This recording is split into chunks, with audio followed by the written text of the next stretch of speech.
Et si, contre toute attente, un pays sous sanction depuis des décennies était en train de redéfinir les règles du jeu mondial?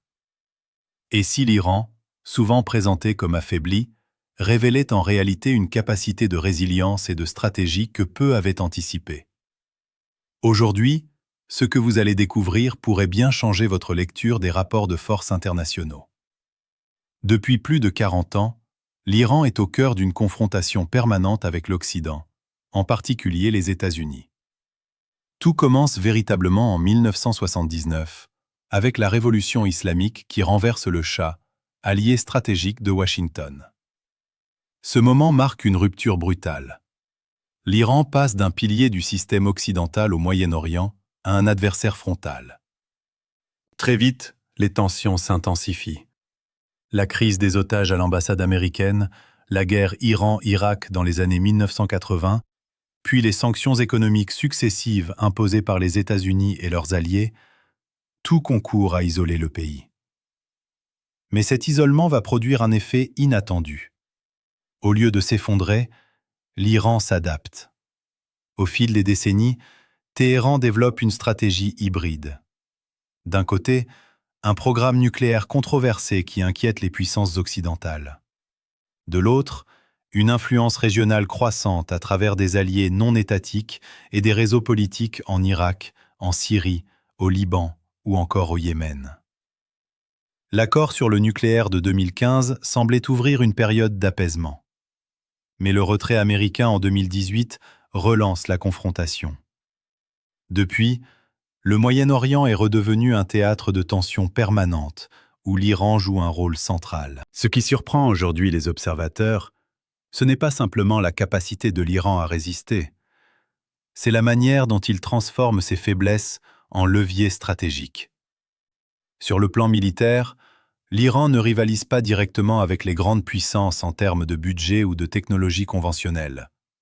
Pourtant, il a développé une doctrine asymétrique extrêmement efficace. Missiles balistiques, drones, cybercapacités, ces outils permettent de compenser l'écart technologique avec ses adversaires. Mais le véritable cœur de sa stratégie réside ailleurs, dans sa capacité à projeter de l'influence sans confrontation directe.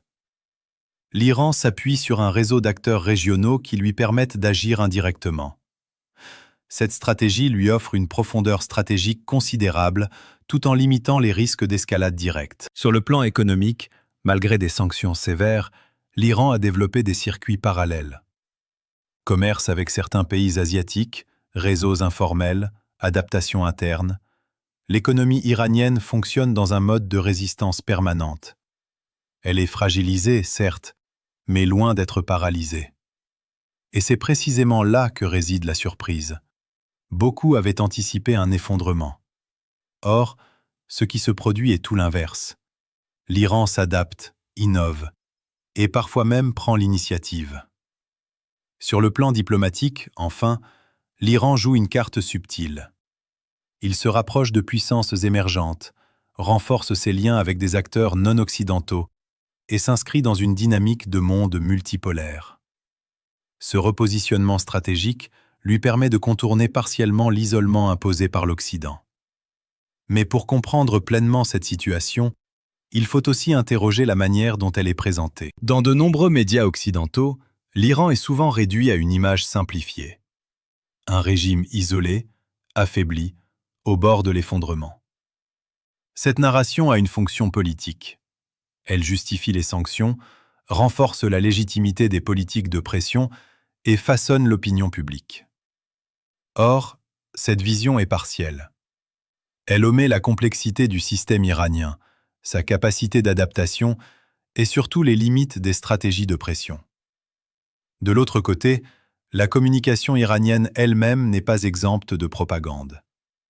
Elle met en avant la résistance, la puissance, la victoire, parfois au-delà de la réalité.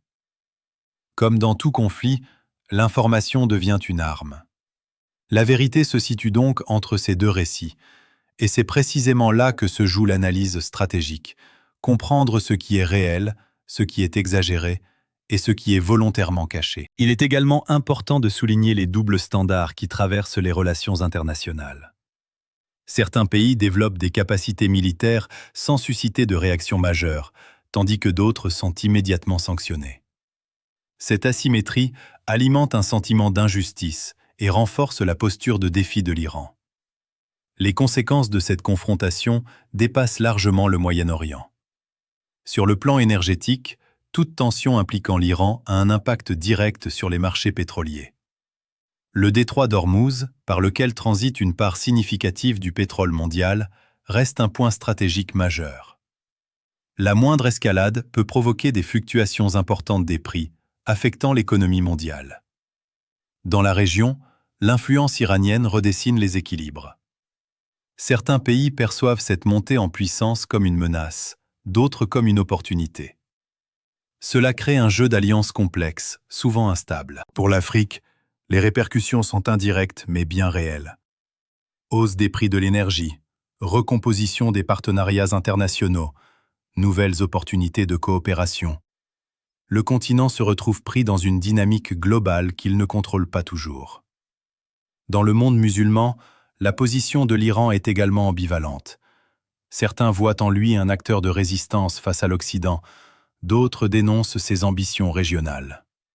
Cette division reflète des clivages plus profonds, à la fois politiques, religieux et stratégiques. Enfin, à l'échelle internationale, le cas iranien illustre une transformation majeure. La fin progressive d'un ordre unipolaire dominé par une seule puissance. L'émergence de nouveaux pôles de pouvoir redistribue les cartes et rend les équilibres plus incertains. Que peut-il se passer maintenant? Plusieurs scénarios sont envisageables. Le premier est celui d'une escalade. Une confrontation directe, même limitée, pourrait rapidement dégénérer. Les conséquences seraient imprévisibles, avec un risque réel d'embrasement régional. Le deuxième scénario est celui du statu quo tendu. Une situation de confrontation permanente, sans guerre ouverte, mais avec des incidents réguliers. C'est en réalité la situation actuelle prolongée dans le temps.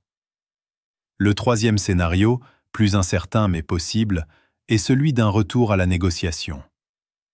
Sous pression économique et stratégique, les différentes parties pourraient chercher un compromis. Mais cela nécessiterait des concessions difficiles, des deux côtés. Enfin, un quatrième scénario se dessine en arrière-plan.